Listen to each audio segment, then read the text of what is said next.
जय हिंद मित्रों। मैं डॉक्टर सुशील पटेल जेएन कॉलेज मधुबनी में ज्योग्राफी डिपार्टमेंट में गेस्ट असिस्टेंट प्रोफेसर हूँ। आज हम आप लोगों को मर्केटर प्रोजेक्शन के बारे में बताने जा रहे हैं, जो आपको ग्रेजुएशन सेकेंड पार्ट का यह सिलेबस में आपको बिहार के सभी यूनिवर्सिटी में यह मर्केटर प्रोजेक्शन पढ़ना है। आप देखिए कि मार्केटर प्रोजेक्शन के लिए आपको यहाँ पे क्वेश्चन दिया गया, उस क्वेश्चन के आधार पे हमने एक मार्केटर प्रोजेक्शन बनाया है। जैसे देखिए यहाँ पे लिखा जा रहा है कि 1:200 मिलियन मापनी पर संसार का मानचित्र बनाने के लिए मार्केटर प्रक्षेप की रचना कीजिए। प्रक्षेप में अंतराल जो है 20 डिग्री का है, यानी यह प्रक्षेप जो बनेगी वह अक्षांश और देशांतर रेखा जो इस पे खींची जाएगी वह 20-20 डिग्री के अंतराल पे खींची जाएगी। अब मर्केटर प्रोजेक्शन को बनाने के लिए कुछ डाटा यानी कुछ डायग्राम के कुछ जो है यहाँ पे सहायता जो होती है कि जैसे देखिए कि सभी अक्षांश वृत्त का यहाँ पे दिया गया है, 5-5 डिग्री के अंतराल पे दी गई है कि वह इक्वेटर यानी भूमध्य रेखा से कितने दूरी पे खींची जाएगी। तो अभी जो आपको 20 के अंतराल पे दी गई है, तो हमारा क्वेश्चन जो है कि वह क्या होगा, 20-20 के अंतराल पे बनेगी। तो यहाँ पे सबसे पहले कभी भी कोई प्रोजेक्शन को अगर हमको बनाना होता है तो हम क्या करते हैं, उसके प्रोजेक्शन का जो है रेडियस निकालते हैं यानी त्रिज्या निकालते हैं। त्रिज्या को निकालने के लिए हम क्या कर सकते हैं, लघुकृत पृथ्वी की त्रिज्या यानी लघुकृत पृथ्वी की त्रिज्या बराबर r जो दिए। अब लघुकृत पृथ्वी की त्रिज्या निकालने के लिए या प्रक्षेप की त्रिज्या कह सकते हैं, तो त्रिज्या जो निकालते हैं उसमें क्या होता है, पृथ्वी की वास्तविक त्रिज्या यानी पृथ्वी की जो वास्तविक त्रिज्या होती है और बाई में दी गई मापनी का हर, यानी यहाँ जो दिया गया है इस मापनी का हर देखिए यह है, तो इसको लिखा जाता है। यानी कि पृथ्वी की वास्तविक त्रिज्या जो है 635 मिलियन सेंटीमीटर में है और इसका जो देखे कि यह क्या है, मापनी 200 मिलियन है। तो जब इसको हम डिवाइड करते हैं तो क्या होता है, 3.17 सेंटीमीटर आती है। यानी अब जो हमारा लघुकृत पृथ्वी की त्रिज्या जो होगी वह 3.17 सेंटीमीटर होगी। अब इस त्रिज्या के सहायता से हम इस प्रक्षेप की जो है भूमध्य रेखा की लंबाई निकालते हैं। तो यहाँ भूमध्य रेखा की लंबाई बराबर होती है 2πr, यानी क्या करेंगे कि भूमध्य रेखा की लंबाई बराबर 2πr होता है। अब यहाँ क्या करेंगे, 2 पाई का मान 22/60 दे दिए और r का मान जो आपने यहाँ त्रिज्या जो निकाला है 3.17 सेंटीमीटर। तो जब इसको बैठाने के बाद जो होता है भूमध्य रेखा की लंबाई आगे सोल्व करने पे 19.9 सेंटीमीटर यानी 19.9 सेंटीमीटर जो है भूमध्य रेखा की लंबाई होगी इस प्रक्षेप में। अब इस प्रक्षेप में तो भूमध्य रेखा की हमने लंबाई को निकाल लिया। अब भूमध्य रेखा की लंबाई निकालने के बाद हमको क्या करना है कि दो संलग्न देशांतर रेखाओं के बीच की जो दूरी होती है तो उसको निकाला जाता है। तो यहाँ पे क्या है, दी गई दो संलग्न देशांतर रेखाओं के बीच की दूरी बराबर होता है 2πr इंटू, यानी इसमें जो अंतराल होती है अंतराल तो यानी 20 डिग्री और बाई 360 डिग्री, यानी कि 2πr का वैल्यू हमने क्या किया 19.9 सेंटीमीटर और यहाँ पे जो देख लिए कि यानी 20 इंटू 360, जब इसको डिवाइड करने पे आ गया क्या 1.1 सेंटीमीटर, यानी प्रत्येक दी गई जो होगा संलग्न देशांतर रेखाओं की लंबाई जो होगा कितना होगा 1.1 सेंटीमीटर होगी। तो संलग्न देशांतर रेखाओं की लंबाई को भी हमने निकाल लिया, यानी एक दूसरे के बीच की दूरी कितनी होगी संलग्न देशांतर रेखाओं की। अब देखिए कि इसके बाद क्या करते हैं, 20 डिग्री अक्षांश वृत्त से भूमध्य रेखा की दूरी कितनी होगी, यानी 20 डिग्री नॉर्थ और 20 डिग्री साउथ दोनों का जो दूरी होगी वह इक्वल होगी। तो यानी 20 डिग्री अक्षांश वृत्त जो है वह भूमध्य रेखा से कितनी दूरी पे है। तो यहाँ पे देखिए 20 डिग्री के लिए आपका यह वैल्यू दिया गया है। इस वैल्यू को लेकर हम क्या करेंगे, 20 डिग्री की मान हम पुट कर निकालेंगे। तो यानी क्या है 0.356 इंटू आर का वैल्यू देख रहे हैं कि आपको यहाँ पे है तो 3.17 सेंटीमीटर की है। इसको जब सोल्व करने पे आया 1.1 सेंटीमीटर, तो यानी 20 डिग्री नॉर्थ और 20 डिग्री साउथ का जो अक्षांश वृत्त की जो भूमध्य रेखा से दूरी होगी 1.1 सेंटीमीटर। अब हम क्या करेंगे, 40 डिग्री अक्षांश वृत्त से भूमध्य रेखा की लंबाई को निकालेंगे, यानी 40 डिग्री जो अक्षांश वृत्त की भूमध्य रेखा से लंबाई को जो देखते हैं यह आपका है। तो 40 डिग्री अक्षांश वृत्त की जो भूमध्य रेखा से लंबाई है उसके वैल्यू को हम यहाँ पुट करते हैं तो 0.763 इंटू 7 सेंटीमीटर। तो यहाँ क्या किया गया कि 40 डिग्री अक्षांश वृत्त की जो लंबाई थी यानी 0.763 इंटू 3.17 सेंटीमीटर को, अब इस वैल्यू को पुट करने पे और आर का वैल्यू जो है 3.17 सेंटीमीटर, जब इसको सोल्व करने पे इसका जो वैल्यू आया 2.4 सेंटीमीटर। यानी 40 डिग्री अक्षांश वृत्त जो नॉर्थ और साउथ अक्षांश वृत्त जो होगी वह भूमध्य रेखा से 2.4 सेंटीमीटर नॉर्थ में और 2.4 सेंटीमीटर साउथ में खींची जाएगी। अब इसके बाद क्या करते हैं, जो 60 डिग्री अक्षांश वृत्त की भूमध्य रेखा से लंबाई, तो 60 डिग्री देखिए कि 60 डिग्री के लिए आपका यह वाली वैल्यू है। अब क्या करते हैं, 60 डिग्री अक्षांश वृत्त की भूमध्य रेखा से दूरी जो निकालते हैं लंबाई कितनी है, तो यहाँ पे क्या है 1.317 सेंटीमीटर इंटू आर। अब यहाँ जो हमने क्या किया 1.317 इंटू 3.17 सेंटीमीटर जब पुट किए तो इसका वैल्यू जब आ गए सोल्व करने पे 4.2 सेंटीमीटर। अब क्या है 4.2 सेंटीमीटर, तो यानी कि भूमध्य रेखा से 60 डिग्री उत्तरी अक्षांश और 60 डिग्री दक्षिणी अक्षांश खींचने के लिए हम क्या करेंगे 4.2 सेंटीमीटर हम नॉर्थ में जाएंगे और 4.2 सेंटीमीटर साउथ में जाएंगे भूमध्य रेखा से, तो वह 60 डिग्री अक्षांश वृत्त को प्रदर्शित करेगी इस प्रोजेक्शन में। अब देखिए कि 80 डिग्री अक्षांश वृत्त से भूमध्य रेखा की लंबाई को निकालने के लिए, तो 80 डिग्री जो है कि आप यहाँ देखते हैं कि यह है। अब 80 डिग्री अक्षांश वृत्त को भूमध्य रेखा से लंबाई निकालने के लिए क्या 2.436 इंटू आर है। अब इसके वैल्यू को हमने यहाँ पुट किया और आर का वैल्यू 3.17 सेंटीमीटर भरने पे जो आया 7.7 सेंटीमीटर। अब क्या होगा कि भूमध्य रेखा से 7.7 सेंटीमीटर नॉर्थ में और 7.7 सेंटीमीटर साउथ में जाएंगे। साउथ वाले जो होगा कि 80 डिग्री साउथ अक्षांश वृत्त को दिखाएगी और नॉर्थ वाला जो होगा 80 डिग्री नॉर्थ अक्षांश वृत्त को दिखाएगी। अब इसके सहायता से हम क्या करते हैं कि अब हम मर्केटर प्रोजेक्शन बनाएंगे। तो सबसे पहले हम क्या करते हैं भूमध्य रेखा की लंबाई को खींचते हैं। भूमध्य रेखा की लंबाई जो है 19.9 सेंटीमीटर। तो हमने क्या किया कि यहाँ देखिए कि यह 0 डिग्री अक्षांश वृत्त है, तो यहाँ से हमने क्या किया कि 19.9 सेंटीमीटर लंबी एक लाइन खींचे जो जिसकी डायरेक्शन ईस्ट टू वेस्ट होगी। तो यानी यहाँ से ईस्ट डायरेक्शन में, यानी यहाँ से क्या हुआ ईस्ट डायरेक्शन में हमने जो है कि 19.9 सेंटीमीटर की एक लंबी लाइन खींचे। तो यहाँ से जब यह लाइन खींची तो 19.9 सेंटीमीटर की यहाँ आया।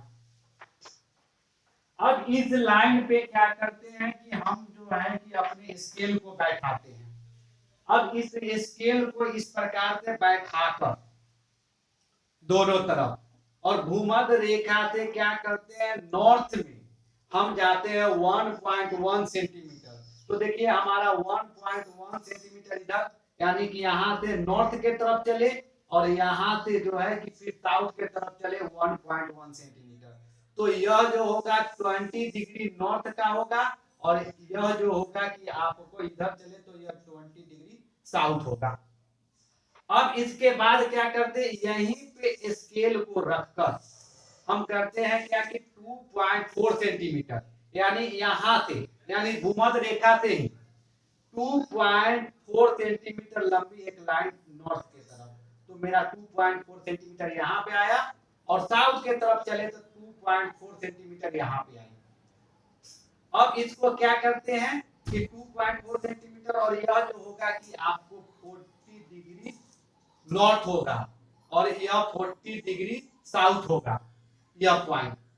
अब इसके बाद क्या करेंगे कि यहीं पे स्केल को रखेंगे और यहाँ 0 इससे क्या यहाँ से क्या करेंगे कि यहाँ से 4.2 सेंटीमीटर, यानी यहाँ से 4.2 सेंटीमीटर जब हम नॉर्थ के तरफ चले तो मेरा यहाँ पे आया और यहीं से 4.2 सेंटीमीटर जब हम साउथ के तरफ चले तो मेरा 4.2 सेंटीमीटर यहाँ पे आया। अब नौ इसको क्या करेंगे कि यहाँ 60 डिग्री नॉर्थ होगा और यह 60 डिग्री साउथ होगी। अब इसके बाद क्या करते हैं, फिर से स्केल को यहीं पे रखेंगे और यहीं से क्या करेंगे कि 7.7 सेंटीमीटर।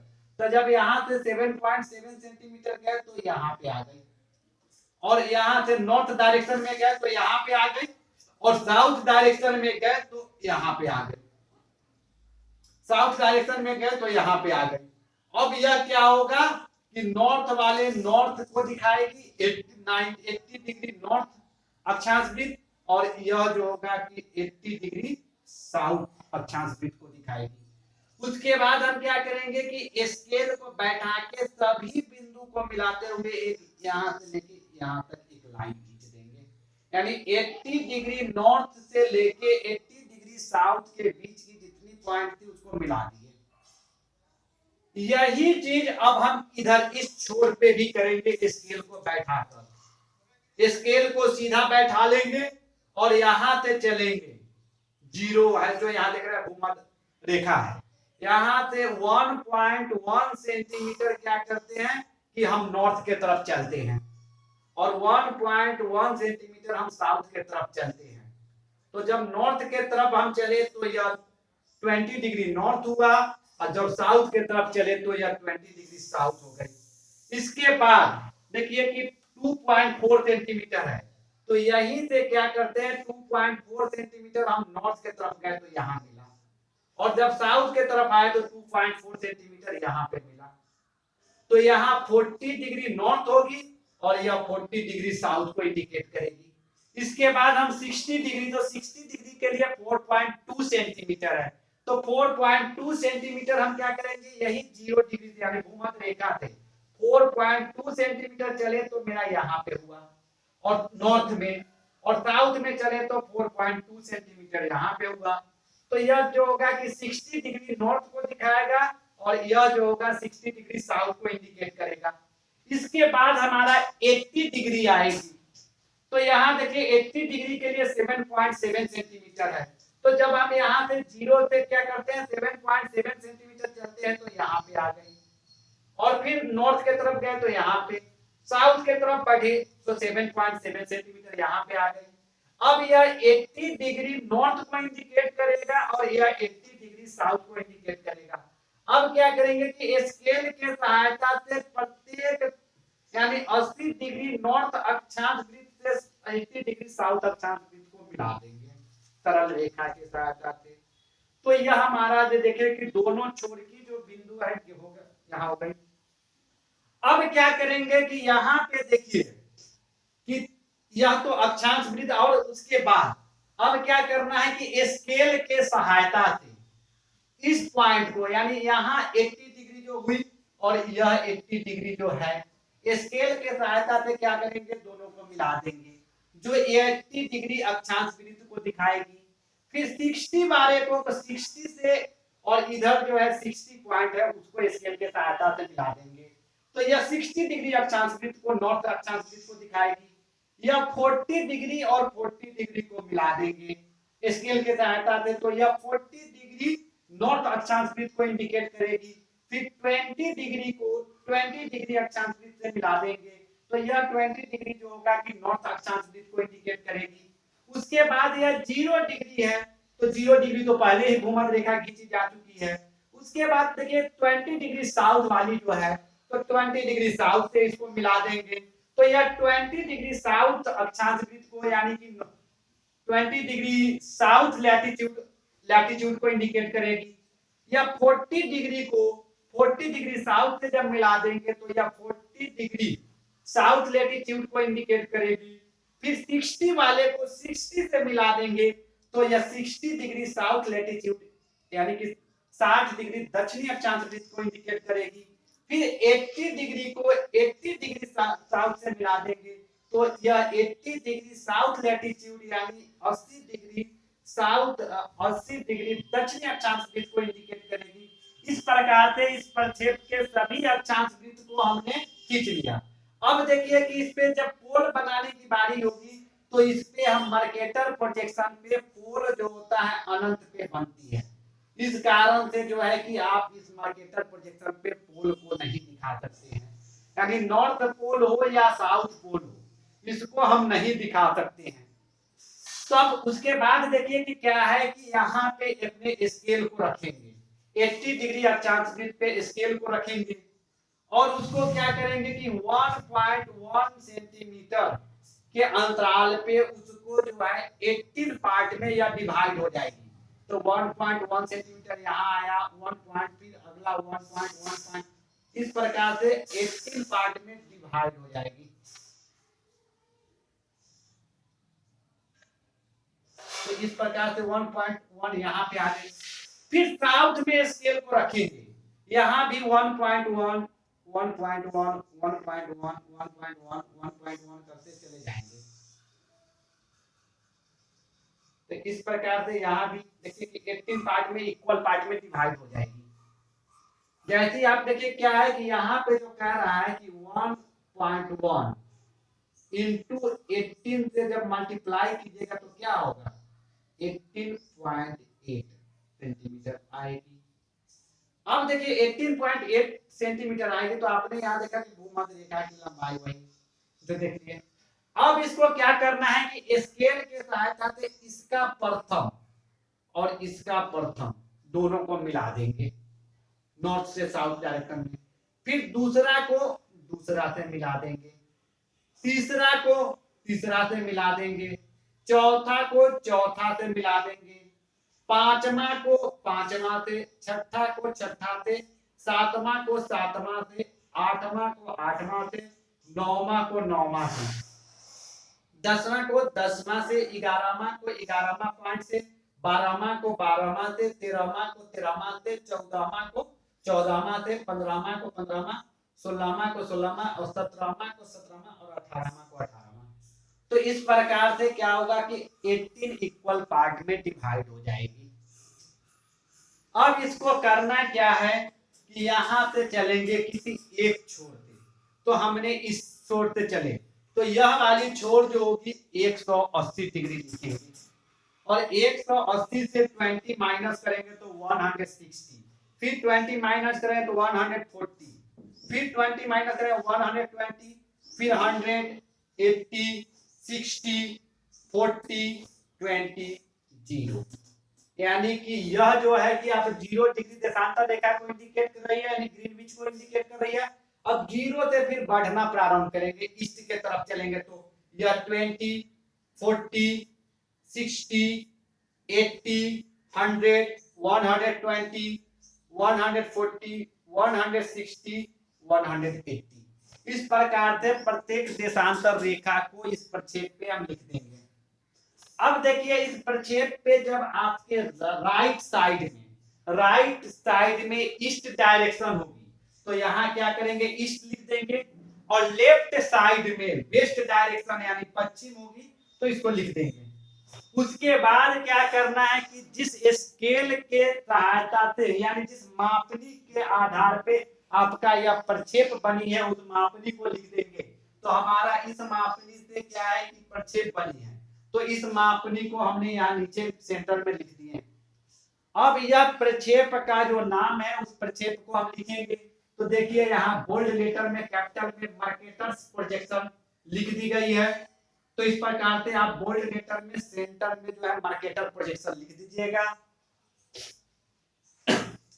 अब यह देखें कि जैसे आपने देखा यह ईस्ट वाली जब इसको फोल्ड करेंगे या तो बेलनाकार प्रक्षेप होती है ना, तो यह ईस्ट वाली जो है इस ईस्ट से टच कर जाएगी तो यह कॉमन। अब देखिए कि इसमें क्या है कि इस प्रक्षेप को जो हम देखते हैं तो इस प्रक्षेप का कैसे हम पहचानेंगे, तो इस प्रक्षेप को पहचानने का सबसे आसान तरीका यह है कि जब हम भूमध्य रेखा से अक्षांश वृत्त की तरफ बढ़ते हैं तो प्रत्येक अक्षांश वृत्त की दूरी बढ़ते चली जाती है और पोल जो होती है कि भूमध्य रेखा हम इसको दिखा ही नहीं पाएंगे, तो इसके कारण देख रहे हैं कि अब डिस्टेंस बढ़ती चली गई। एक तो यह हो गई। दूसरा क्या होता है कि प्रत्येक अक्षांश वृत्त प्रत्येक देशांतर रेखा को 90 डिग्री को यानी 90 के एंगल पे काटती है। तो देख रहे हैं कि यहाँ 90 कहीं भी जाइए, कोई भी देशांतर रेखा हो किसी भी अक्षांश वृत्त को 90 डिग्री के एंगल पे काटती है। तीसरा पॉइंट क्या है कि इसमें प्रत्येक देशांतर रेखा एक दूसरे का पैरेलल होता है, जबकि वास्तविक पृथ्वी पे नहीं। तो यहाँ क्या हो रहा है, इस प्रोजेक्शन पे आपने देखा कि प्रत्येक देशांतर रेखा एक दूसरे का पैरेलल है, सभी के बीच इक्वल डिस्टेंस है। जितना डिस्टेंस आपको यहाँ जो देख रहे हैं, एक देशांतर से दूसरे देशांतर के बीच की दूरी जो आप देख रहे हैं भूमध्य रेखा पे है, उतना ही दूरी इस पे है, यानी कि 80 डिग्री अक्षांश वृत्त पे भी। तो एक यह हो गई।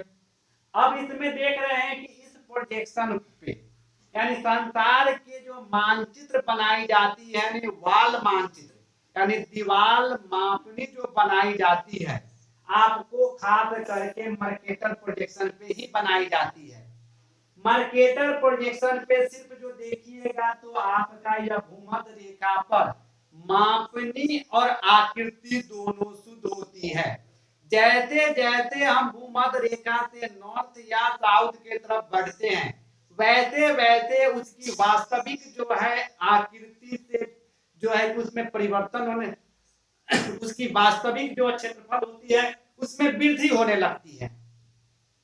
यही कारण है कि आप जो वाल मानचित्र पे देखिएगा, ग्रीनलैंड जो है भारत से छोटा है, फिर भी जब मानचित्र पे देखिएगा तो ग्रीनलैंड की मानचित्र जो है भारत से बड़ी दिखाई पड़ेगी। अब इस मानचित्र का उपयोग तो आपने देखा कि क्या है कि यहाँ पे जो है कि विश्व के मानचित्र के लिए खास करके इस मानचित्र का प्रयोग नेविगेशन पे प्रयोग की जाती है, यानी नौ संचालन के लिए। क्योंकि इस मानचित्र की सबसे बड़ी खासियत होती है कि यह मानचित्र पे दिशा शुद्ध दिखाती है, और डायरेक्शन शुद्ध होने के कारण नेविगेशन के क्षेत्र में इस मानचित्र का उपयोग बहुत अधिक की जाती है। इसके अपेक्षा अगर आपको देख रहे हैं कि इस पे जो हम जैसे कॉफी बागान को दिखाना, रबर प्लांट को, रबर बागान को दिखाने के लिए अगर प्रक्षेप, तो हम देखिए कि यह जो प्रक्षेप का उपयोग कर सकते हैं।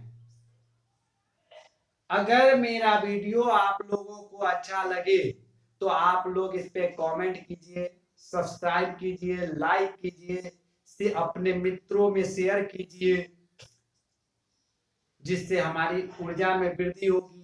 हम अच्छे अच्छे वीडियो आप लोगों के लिए और भी लेकर आते रहेंगे। अभी तो हम आप लोगों का प्रैक्टिकल का कर रहे हैं, इसके बाद थ्योरी का भी आएगा, ऑब्जेक्टिव टाइप क्वेश्चन भी बीच बीच में रहता है। थैंक यू मित्रों।